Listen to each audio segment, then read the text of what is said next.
Who knows what Nevada was playing?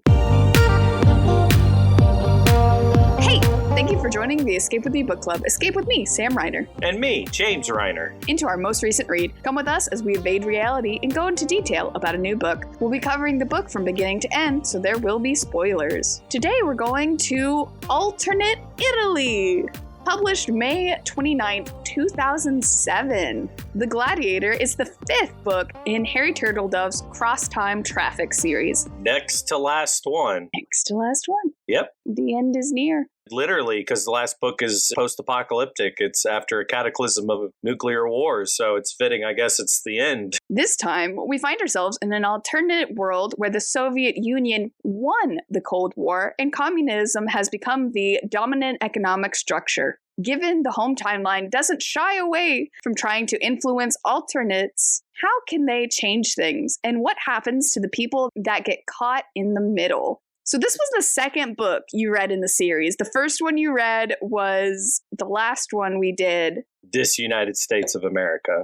Yeah. So there's a funny story. Yes, Disunited States of America is the first one I read, but this is the first Turtledove book I've ever saw in a bookstore. I remember being in a bookstore and seeing this cover, picking it up and being like, this looks interesting, reading the little blurb and being like, and then putting it back down. So technically this is the first one I saw, but it's the second one I've read from Turtledove. So it wasn't quite up to snuff to get your attention. Yeah, I can't remember if I was broke at the time or what, but I was not in a ability to buy it. I probably would have bought it if I had money or something. Broke college student be like.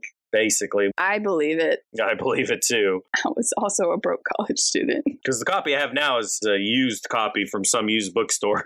I think most of yours are. Yeah, most of my science fiction books are. I think most of your books, period. I know, I like used books. You like the chase, the hunt. Yes. Most of my books I could probably find it online, but there's no fun in that. Age level, this is definitely a midlet. Yes, definitely. Last book we were like, but this one is definitely a midlet. Yeah, it's got some pretty heavy political situations in it that probably would only appeal to a more mature audience. And by mature, I mean kid. Yeah. At the same time, though, if you did have, for whatever reason, a special interest in this, I think there's nothing really. Here's the content warning. Implied language. There's not even language. They just imply that someone curses or something. And then he briefly uses a slur for dwarfism, and then there's the negative stereotype of the Romani people. That is the entire content warning. Yeah, because violence isn't, it's implied there could be violence, but it's never even really shown, is it?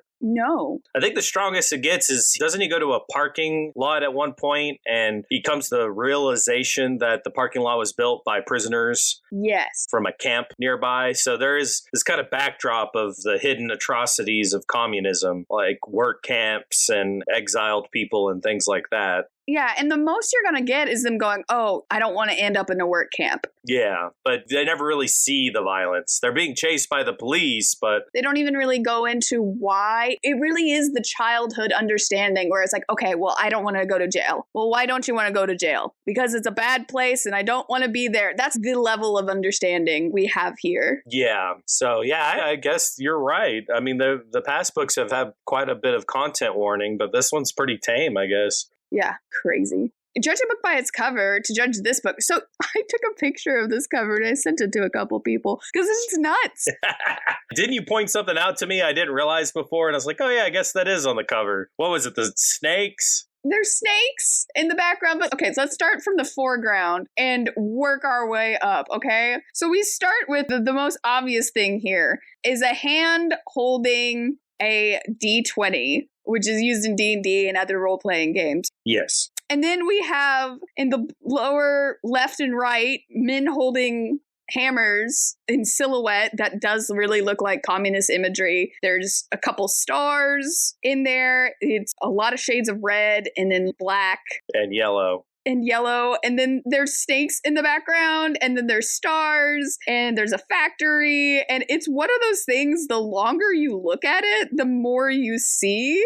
Yeah, it's interesting. Gosh, didn't we discuss this? It's like Soviet realism. Yeah. It's mimicking that propaganda, but also, I don't know, there is a sort of AI component feel to it, even though this is before AI generated art. But it feels a little hodgepodge of just concepts thrown together like a computer would put together. Yeah, which I kind of like because it makes me think, oh, this is representative of, because they mentioned the communist posters throughout, but this is representative of what their alternate propaganda posters might look like. So it's the same where you recognize immediately this is a communist propaganda poster, but it is weird enough that you think, what is going on here?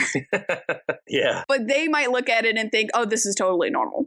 You know, now that I think about it, maybe that's why I put the book down. Maybe the cover didn't sell me on it. I have so many questions. Here's the thing. I bet Turtledove doesn't really decide the covers of his novels. It might be his publishers. Normally, yes. If you're a really cool author, I don't know, like making a lot of money, you might get a say in it, but usually it's the publishers. Usually it's the publisher. I have to say, who was publishing this, Tor? Yes, Tor. I don't feel like the covers have had a consistency. It doesn't help that I have different like hardback and paperback versions of the books, but I feel like the covers haven't really. The first cover of Gunpowder Empire looks pretty cool. It's like a historical painting. Yeah, with the Romans on the horses and cannons going off. But then the next one is Curious Notions and has the faces of Paul and his dad. Yeah, with German-looking helmets on their heads. Yeah, and then the third one has nothing to do with the book. Germanic war image. Gunpowder Empire and In Higher Places covers look similar. It kind of has an artistic effect to it. But it's historical war painting. The content of the book, it doesn't match very well, but the art matches Gunpowder Empire and In Higher Places. But Curious Notions is its own thing. And then I feel like the last two, the Gladiator and Disunited States, have a similar feel to it, because Disunited States had a silhouette of a boy and girl running away into the American flag. Yeah, it kind of had this sort of AI generated feel to it, a little kind of thrown together with a computer program. And then the kicker of it all, have you seen the cover to the last one? No. I'm not going to ruin it, but it doesn't match any of the books. Well, see, I would argue Disunited States and the Gladiator look so opposite because Disunited States is the most bare bones a cover could possibly be. And then the Gladiator is nuts. Now, define bare bones, though, because even though there's a lot going on in the Gladiator, it's a very stripped down artistically. The factories are very stripped down. The hand is very stripped down. All the art is bare minimum, which is, if I'm not mistaken, part of the kind of deco art realist. But there's still a lot to look at. There is. I don't know. I have questions, but all I knew about this book going into it is it's The Gladiator. And I look at this cover and I just think, what is going on? And it pulls a second book. The Gladiator is the name of the shop. Yes. Which you come to find out in the first chapter, and I'm just like, is D&D saving the world from communism? Is that what this book is? Yes. Yes, it is. And I messaged that to you, and you were like, yes, that's what this book is. Which sounds like a fever dream. But when they actually talk about it, it makes sense. It's true. But before we even start on the plot, can we talk about how they didn't send a teenager into this world? I am shocked. Is this really the only one where they haven't sent a teenager into the world so far? The last one's the same way, they send a teenager in. That's been the thing. Oh my gosh, you're right. Every single one except this one has a teenager sent into the world by this terribly ran organization. So the first chapter is Gianfranco, and you think, okay, so the one that comes in is going to be a girl because it's always the opposite gender. But no, we get to Anna Rita, and she is also from this world. The two viewpoints, the two teenagers involved in this are from the alternate. It's true. What I was convinced Cross Time runs on teenagers. This was shocking. Now that you pointed out, I can't unsee it. Every single one of them but this one, there's teenagers forced to work in alternative realities where they almost die. What is this organization? All of them are like, cool, I'm going to go to school in the fall. Oh, never mind. There has to be like a special type of deferment in colleges now. It's like, oh, sorry, can't make it fall. I'm trapped in an alternate. Must be now. It's like, oh, yeah, I totally get that. That happens all the time, apparently. Oh, I'm sorry. You can't see my school records. I'm not from the home timeline. I just got brought back. It's like, oh, yeah, totally. Well, let's just pick up where we left off. I have administration questions, but that's beside the point. I would imagine it run a little bit because, again, Turtledove writes a lot of his alternative history and scenarios based off real-world examples. And I feel like he's always treated cross-time in this series similar to just different countries. So when someone immigrates to the home timeline, it's sort of like someone from a different country going to America and receiving the culture shock. And if I were to realize that it is him just using that template, I would say people who come to the home timeline, like some of our characters in the past, they would come in and say, hey, I immigrated from this timeline. Well, you're going to have to repeat these classes because we don't accept them in this home timeline. It's like changing colleges. There has to be some sort of program, like an after-school program or some such, because Lucy comes in, she's only got a 6th grade education. Yeah, she probably had to take some kind of courses or something. She had to study for her GRE. Basically. Oh my goodness. But it starts out really chill enough. Gianfranco hates school, but he loves this game shop.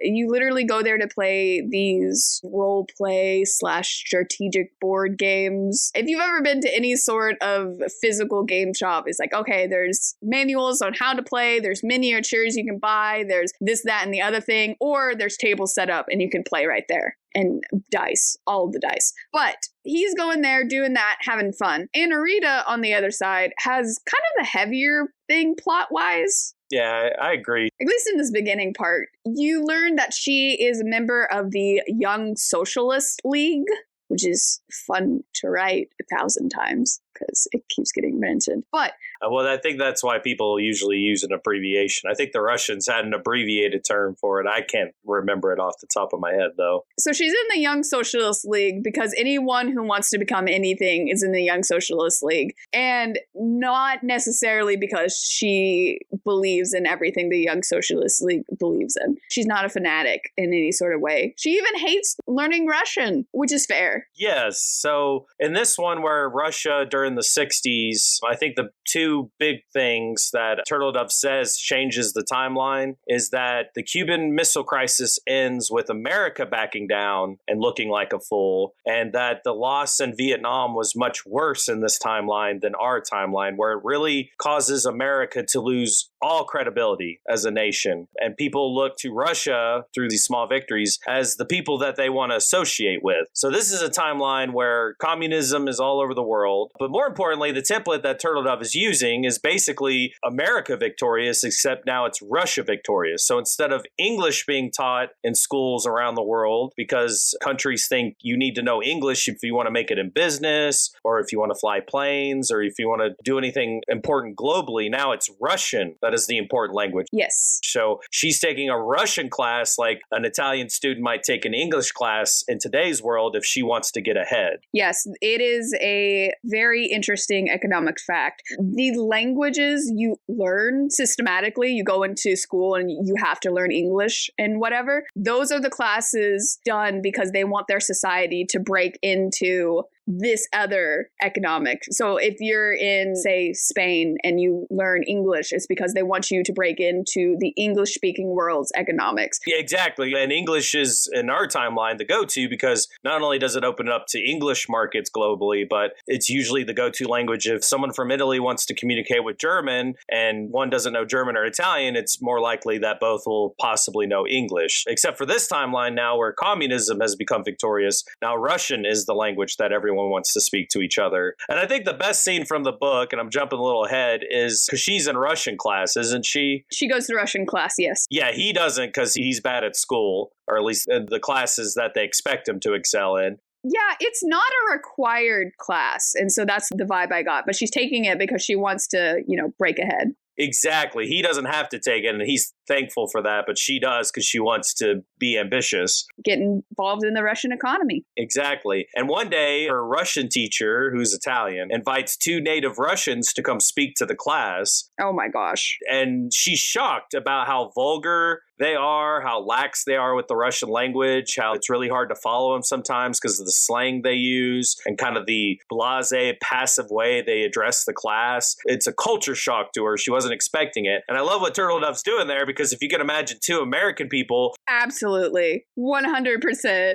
dropping in on a English class in Italy, it would be the same. We'd be dropping slang without realizing we're losing the class because they're not learning slang. We would be very lax and kind of not what they expect English speakers to be. It's just a reverse. And not to say these are terrible people, but for example, when we went to Italy, I was talking to the tour guide and I said, hey, we're just really nerdy. And to me, that made total sense. And she was confused. And you pointed out later, other countries don't have that same nerdy concept like America does. And so it's even without realizing, there's some things that may not pull over. And so these people are just talking probably how they would every day, except maybe don't drop explicits in front of children. But well, that's where I learned actually nerdy isn't a word that translates. Was in Russia. I was wearing a shirt that had the candy nerd on it, and it said talk nerdy to me. And our Russian host asked me to translate that, and I could translate talk and to me, but I couldn't translate nerdy. And my roommate, who I was struggling, he says there really is no equivalent in Russian for nerdy like that. You could say smart, but that doesn't really convey it. yeah. So yeah, there's barriers like that. And it'd be the same in Russian. When you meet a Russian speaker, they have idioms and expressions that just don't translate well because every language has those kind of things. Yeah. And even among English speaking, I had a foreign exchange student friend, and she was from Spain, which is probably why I used Spain earlier. And so she learned British English, but then she came to America. And so most of the time it was fine, but every once in a while she would say something and it was just like, what? I remember we were walking around and I was talking about jeans and stuff. And she's like, do you use jeans as just like a trousers? And I'm like, a trousers? What is this, the 1800s? They're pants. And then, yeah, you use jeans as a specific type of pants. And she was just looking at me like I was crazy. I was looking at her like she was crazy. That's funny.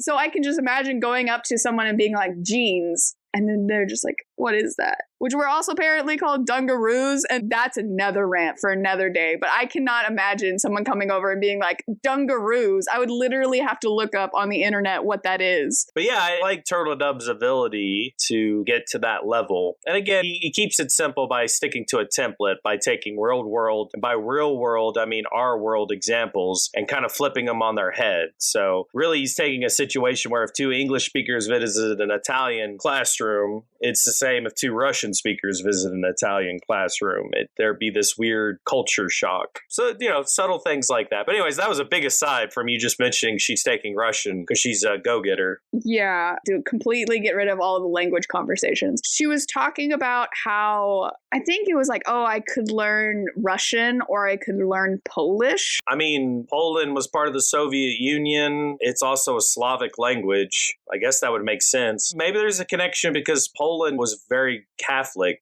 Maybe has some connection to Italy because of that. Polish. We had this whole conversation though, because she mentioned gendered verbs. Yes. So in Russian, they have male and female verbs. Maybe it was just Russian. And it's not really verbs. It's hard to explain, but there's a neutral conjugation. If you want to say, I need a radio, you would say, мне нужно radio. Because radio is neutral. Нужно would be what you'd say to say the need, which is the neutral form, instead of нужен, which would be for a masculine, like I need a computer would be мне нужен computer. And for all you Russian speakers out there, I really do apologize. I'm super rusty at Russian now, but that's the gist, is there is a neutral kind of way, and they probably could correct me on a lot of that. But anyways, yeah, you were kind of thrown off by that. Because she says, I hate this because there are gendered verbs. And you're like, oh, well, there's gendered words in Italian, Roman languages, Spanish, French, they all have gendered, and I was like, they have gendered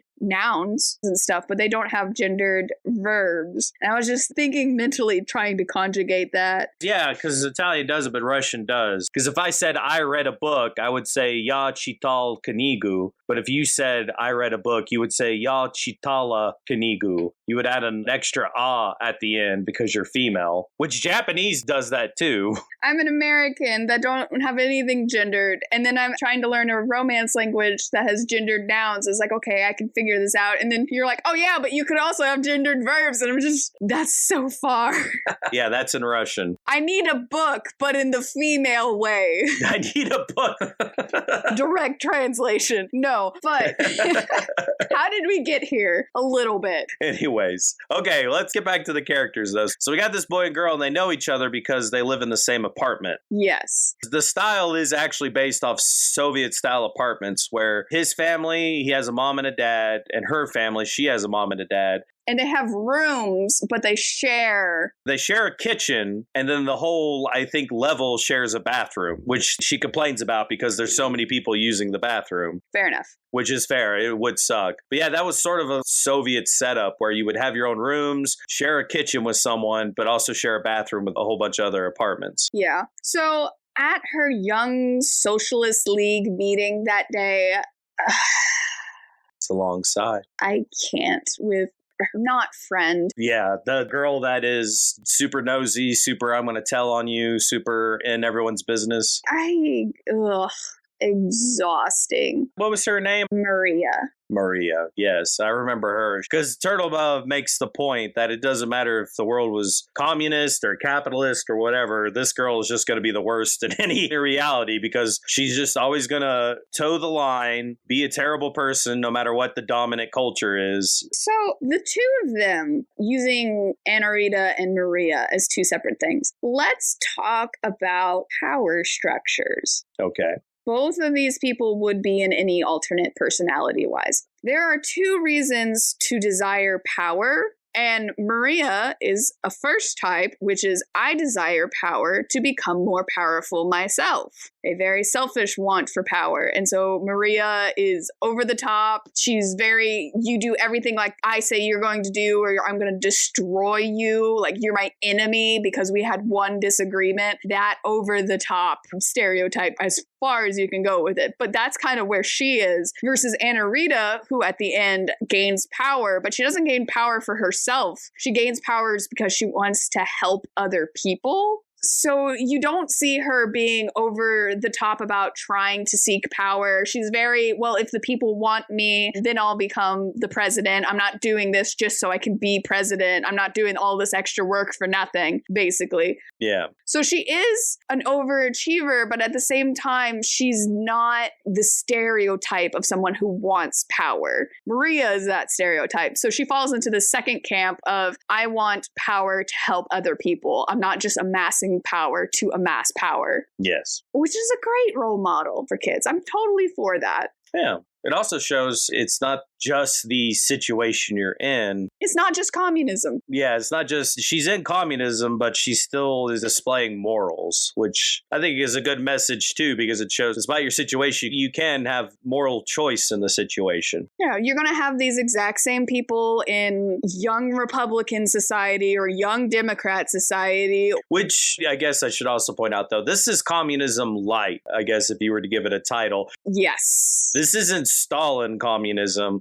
or Kim Jong-un communism or Kim Jong-sun. Did we get Stalin in this timeline? Yes. The break doesn't happen until the 60s and 70s. And this, of course, is taking place at the same time as the home timeline, which once again is 21 something. So it's been 2 centuries since Stalin. So most of the world's communist. It's not great, don't get me wrong. They point out things about it that are pretty behind the times and backwards. Like they don't really have computer games. Computers are this very fancy, large thing. Technology really came to a crawl because of, Turtledove is not tooting the horn of communism here, saying communism is the best thing in the world. It's not saying it's pure evil either, but he isn't saying it was the better timeline to have communism around the world. But this is communism light. It's not as strict or despotic.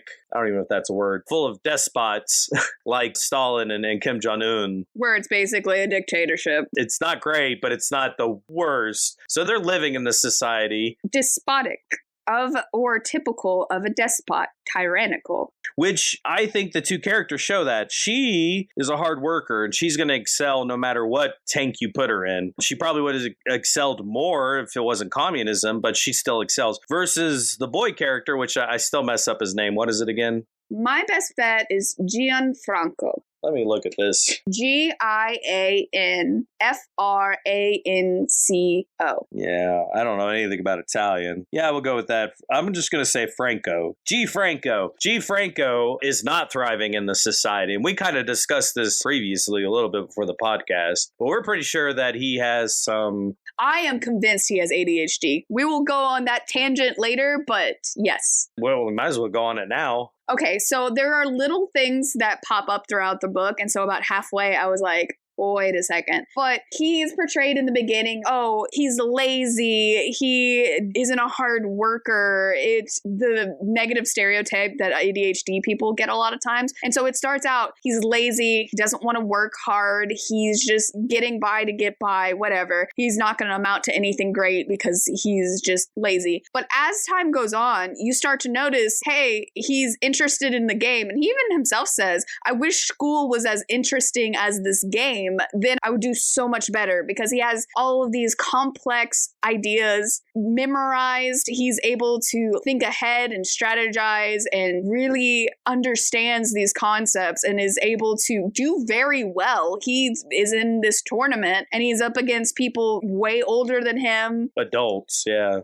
And also very intelligent, but he's able to hold his own against them. And so when that happens, he starts applying himself a little, starts in math. Math has a question about trains. And he just goes, hey, now that it's about trains, I can totally do this. And then he gets to the next one. It's not about trains. He's like, yeah, but what if it was about trains? And then he's able to do it, and he starts getting really good at math because he's applying it in a way that gives him dopamine. Because that's the problem with ADHD people. They don't want to do things because normal people are able to sit there, fill out an application and be like, oh, I'm so happy that I'll be able to graduate from college. And they get a dopamine hit. They're in the middle of their studies. I'll graduate college, dopamine hit. Keep going, whatever. People with ADHD do not have that. And so they get an initial boost, which I think you noticed at the end a little bit. You get initial boost of dopamine. You're like, yeah, I'm ready. We're going to do this. I'm going to go all in. And then there's just this drought until you get to the very end when you finally get another dopamine hit. And so that's why they just fall off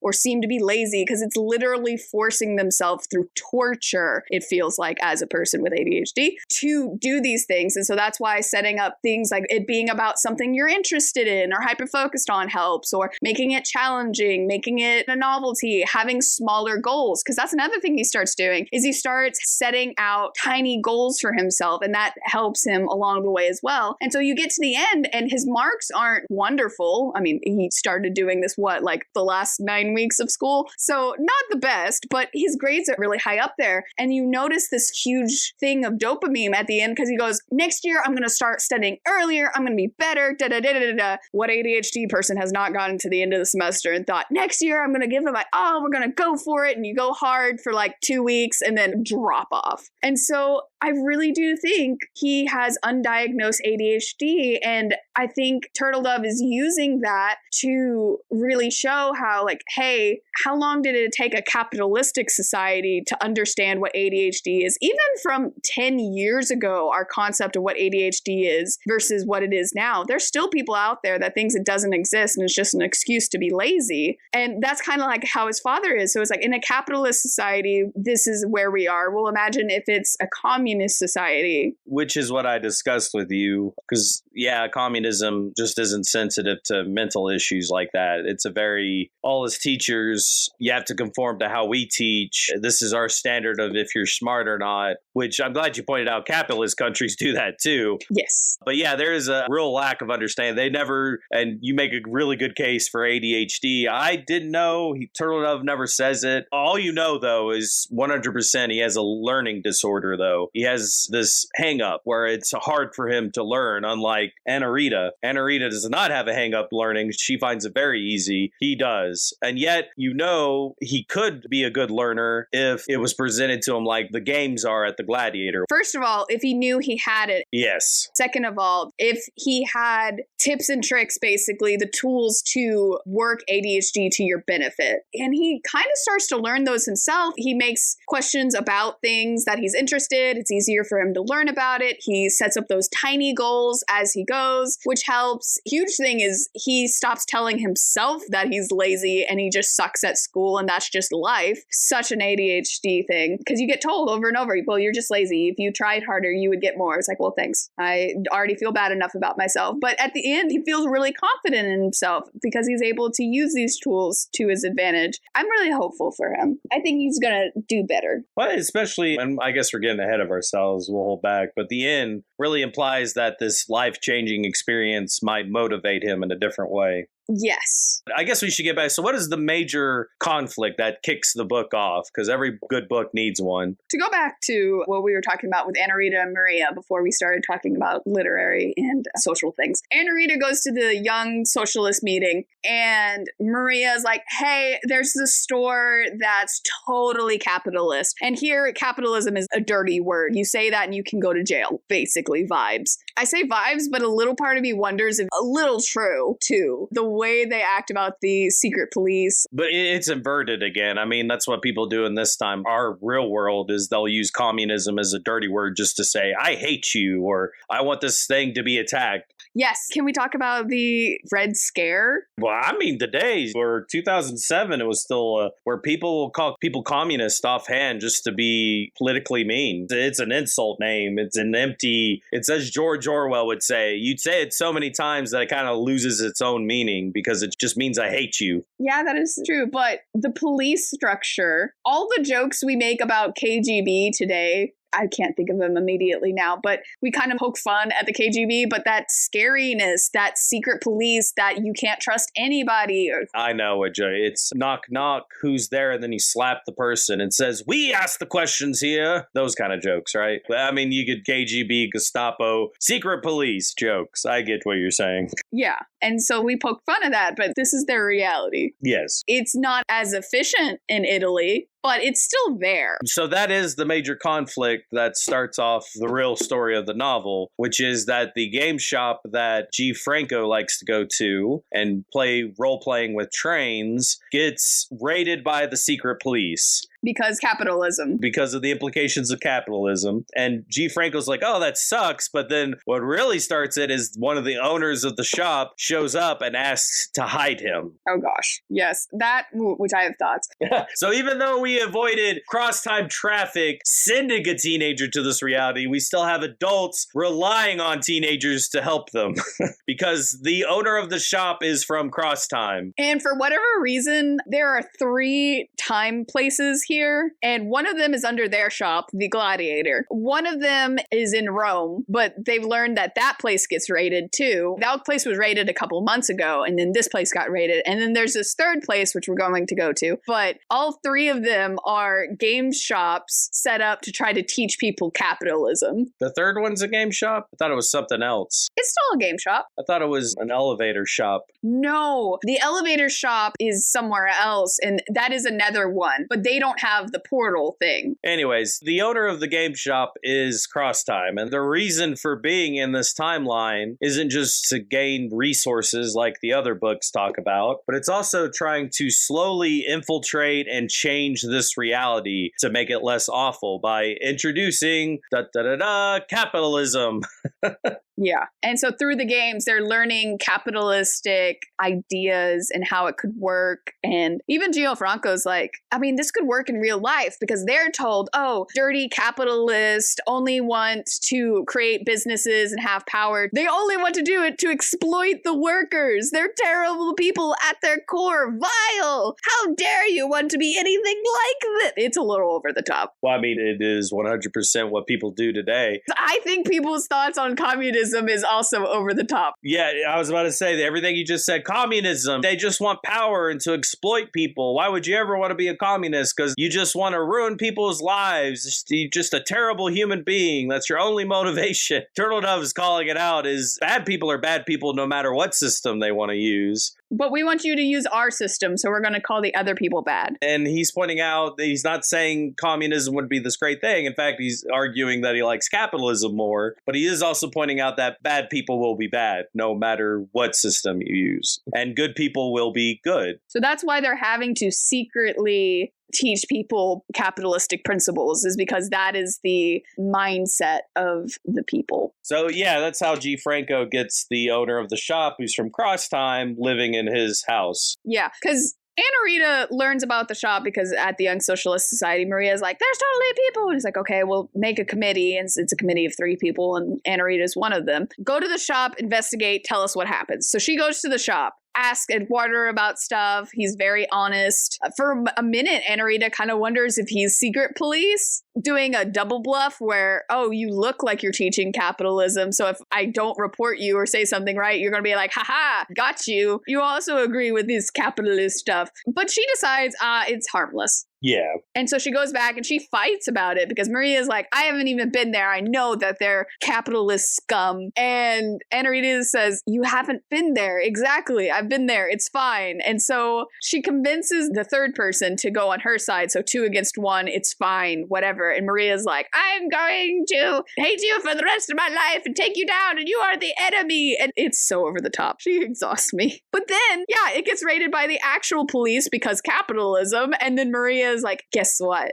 Guess who got raided? Guess who's capitalist? And you said it wasn't, and now it's going to look badly on you because you said it wasn't capitalist. So much energy. So, yes, then Gio Franco brings him back, and Anna Rita also knows about him, and so they're like, well, crap. Gio Franco says, I can't go to my father because he is a member of the government, some low-level pencil pusher type. I don't even think he's like an accountant. I'm not really sure what he does. I don't think he knows what he does. But yeah, so we can't go to him, basically a mandated reporter. So they go to Anna Rita's father, who's a doctor. He's like, okay, cool. I'm going to talk to this guy for a little bit. You guys step outside. We're going to decide what to do here. It's a very big deal to be helping an enemy of the state. I wouldn't go that far yet. They raided the shop and closed it down, and he's a suspect. That's kind of what they imply. If they help him, it's going to be very bad. It would be. I mean, would it be bad for you if the FBI was looking for someone and you were hiding them in your house? Yeah, it wouldn't be great. Again, it's a normal reaction, not too bizarre, even though it's in a world of communism. So they have their conversation, and I think the guy whose name is Eduardo eventually has to reveal he's from another timeline. The doctor asks him a bunch of questions. We aren't privy to that, so he tells him a lot, probably. What basically convinces her dad is he has a computer on him, doesn't he? The dad's like, yeah, that could not exist in this world. I'm pretty sure he has a smartphone. Or something. He has some device that has a whole computer on. And again, this whole society is behind the times because communism, there's slow development. So their computers, they exist, but they're huge. So when her dad sees this tiny computer, he's like, oh, you must be telling the truth. You really are from this other timeline. Because there's no way you could have had it here. Even the best of Russian technology could not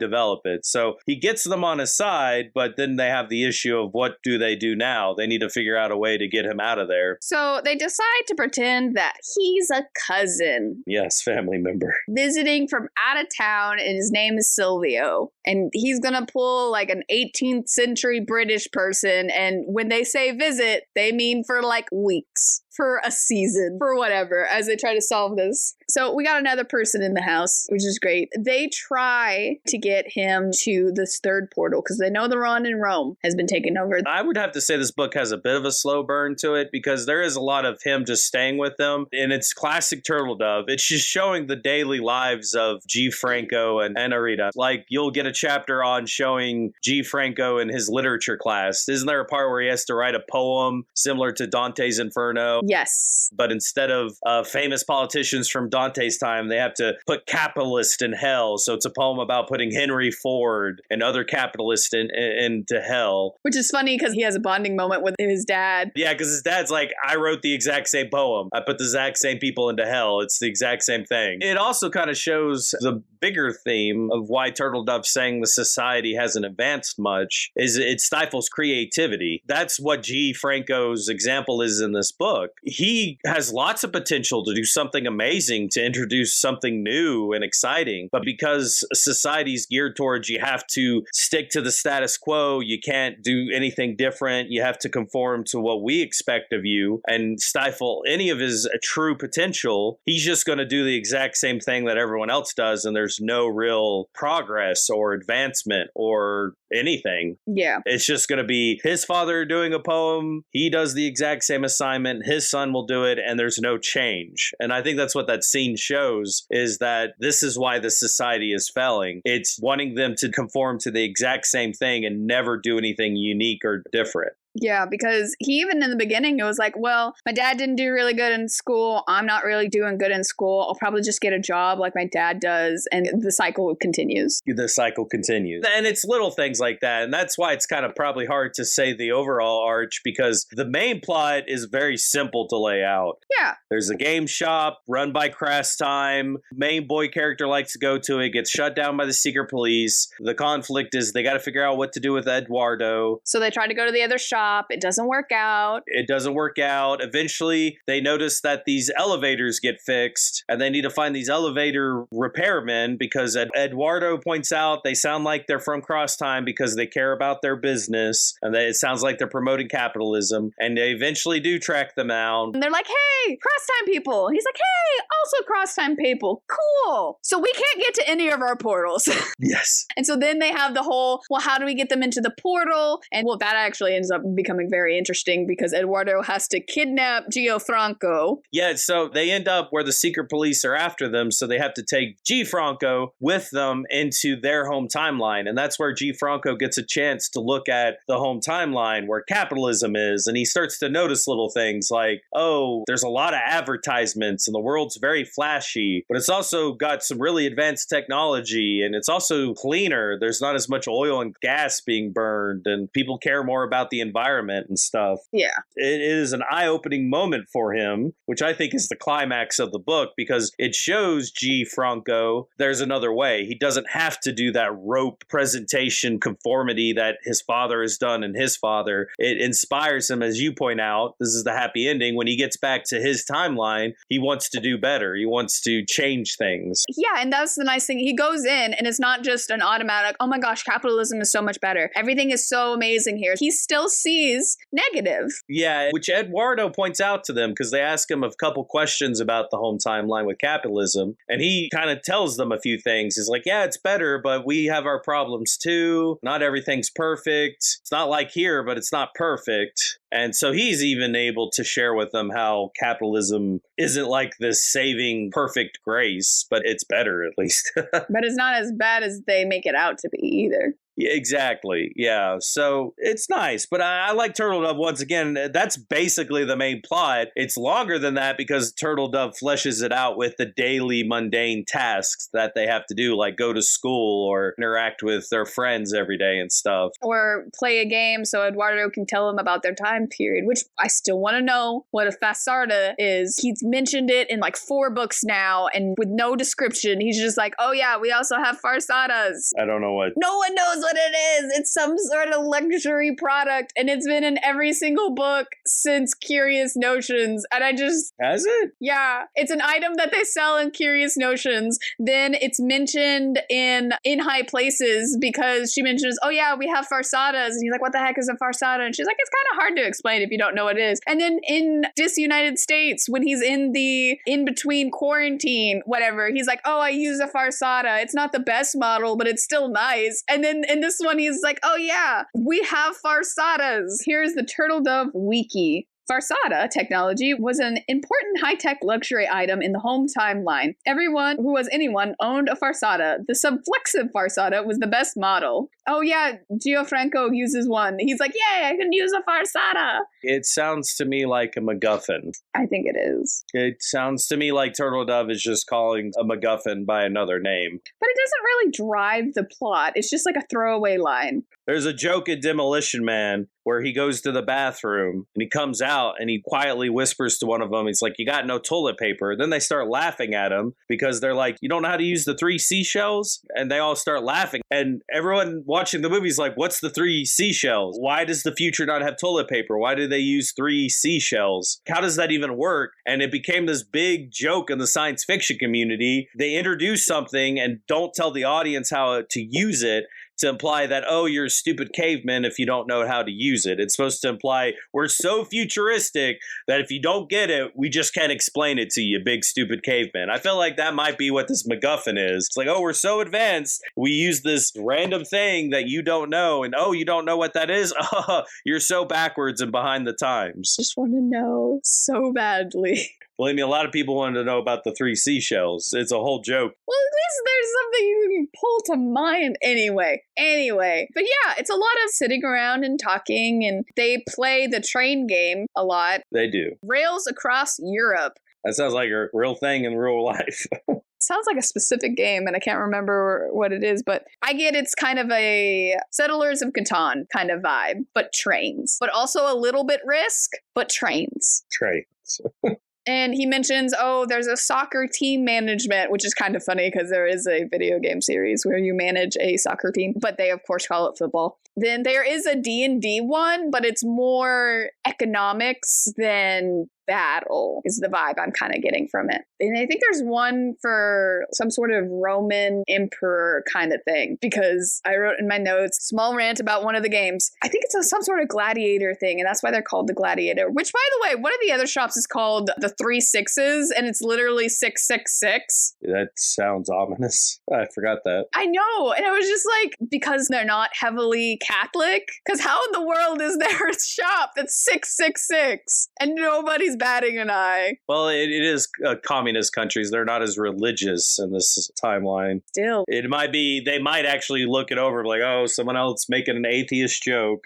Maybe, but I'm shocked that's one of the names. Okay, one of the games involves the emperor does a thumbs down and you die, and they talk about the gladiator. So thumbs down doesn't necessarily mean death from the gladiator perspective. The phrase itself literally means with a turned thumb. And so it could be like you turn your thumb up, you wiggle your thumb. It could be like you move in a specific type of gesture. It could mean anything. The reason we think it's thumbs down is there was this famous painting in like the 19th century or the 20th century, probably the 19th, where it was depicting a Caesar doing his thumbs down. And so that's why everyone's like, oh, thumbs down is bad and thumbs up is good. No, that is not correct. And I feel the need to educate whenever possible. Yeah, that is true. But again, despite historians not knowing the real way, pop culture has decided. Yeah, and I feel like that would happen even in that timeline, especially because if the breakage point in this timeline was the 60s and 70s, Italian filmmaking at the time, I believe it was the 50s, through the 50s to early 60s, was making gladiator films that became really popular around the world. Oh, and they would have that painting. They would not just have the painting, but in the Italian gladiator films, the pulp productions of them, they would have people doing the thumbs down and thumbs up. Yeah. So that perpetuated the idea as well. So I imagine it still exists in this timeline. Oh, for sure.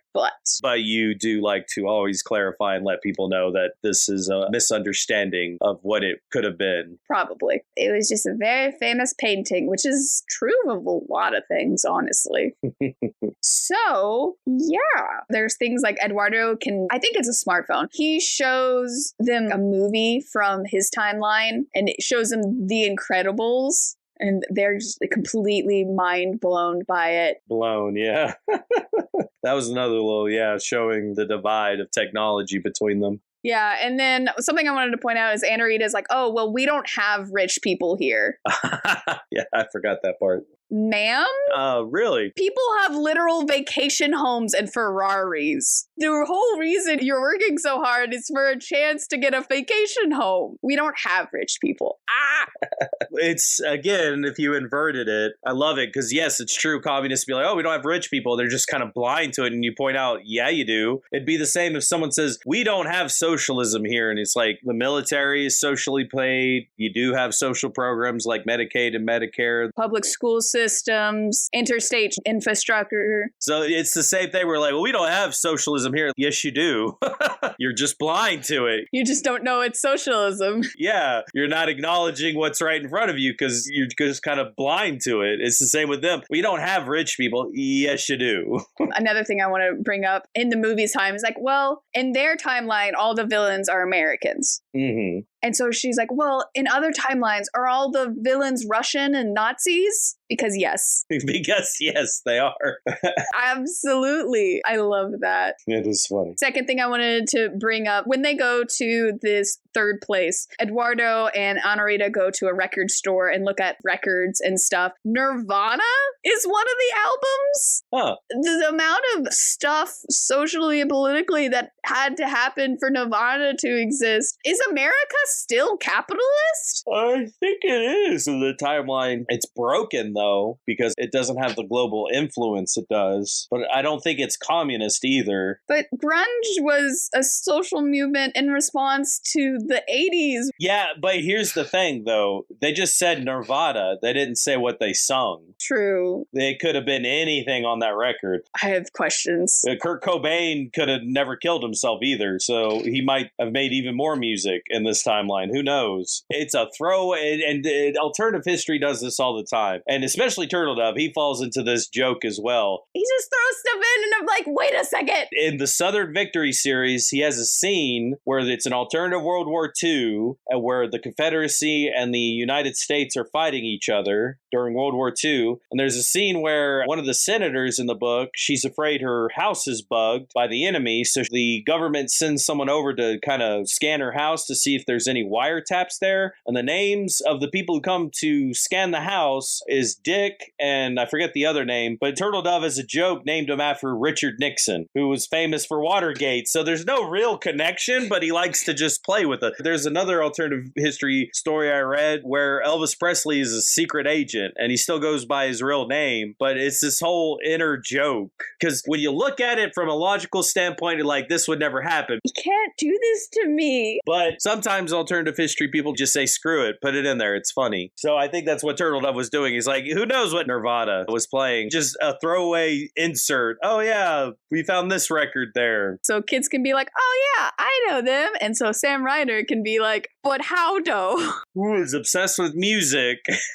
Anyway, when he gets back, they're able to brush it over with the police that he got kidnapped, the whole thing. But Anarita wins the presidential race, and for her senior year, she's going to be president of the Young Socialist League, which I think is good, because if you want to actually have social change, you can't just be an outsider yelling about it. You have to work within the system to make it better. Yes. So I know a lot of people would disagree with that, but I know from Turtledove's writing, he believes in that it's important to moderately change through the system and not necessarily burn it all to the ground. He's definitely not a nihilist or an anarchist. Well, I think there's a nice balance because you have Anarita in the system, and then you have Gianfranco, who's more of a revolutionist, who's not part of the Young Socialists, but they're working together, and I think that's a good balance of having both of those. Yes. So for being a book based on a world of communism, it ends on a very hopeful note.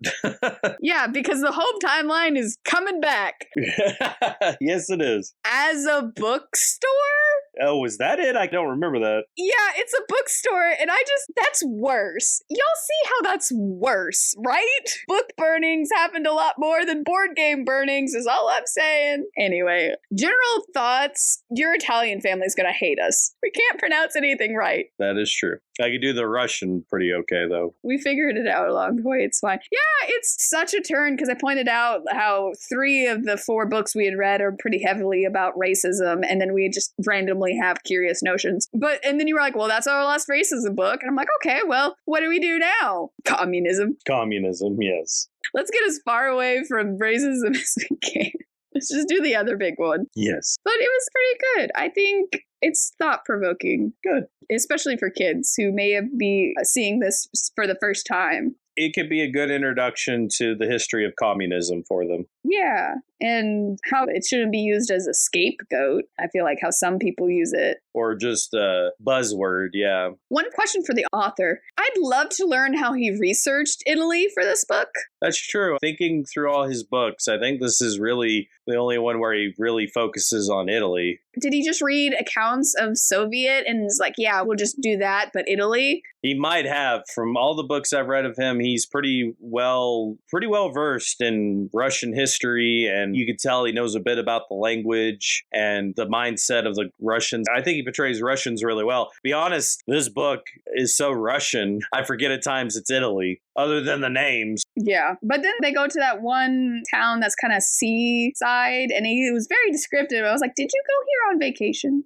He might have. I don't know. I have no questions for him. I'm like, thank you for this book. You have presented what you presented, and it is no longer yours. It is mine, and I get to interpret it how I want to. Back off. I'm a very the author is dead kind of person, I guess. It's like, thank you for the book. Now go away.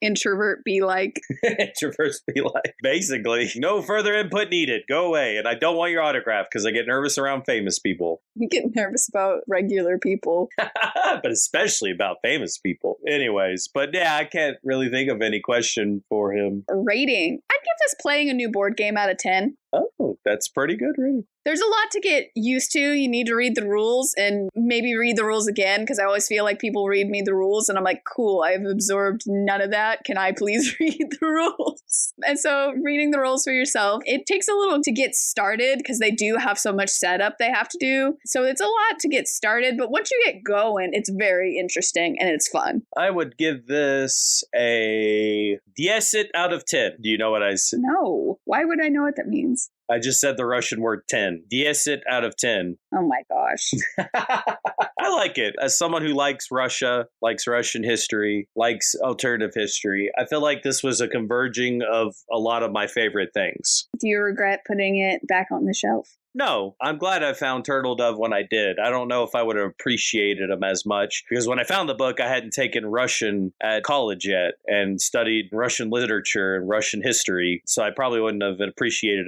as much of the book. So when I finally did read it, I had all that background. I appreciated it more. So it was kind of destiny that I didn't actually get it then because I feel like I like the book more now. Not to say you readers out there need to do all that. Definitely pick up the book, people. Read again. Yeah, it's very chill.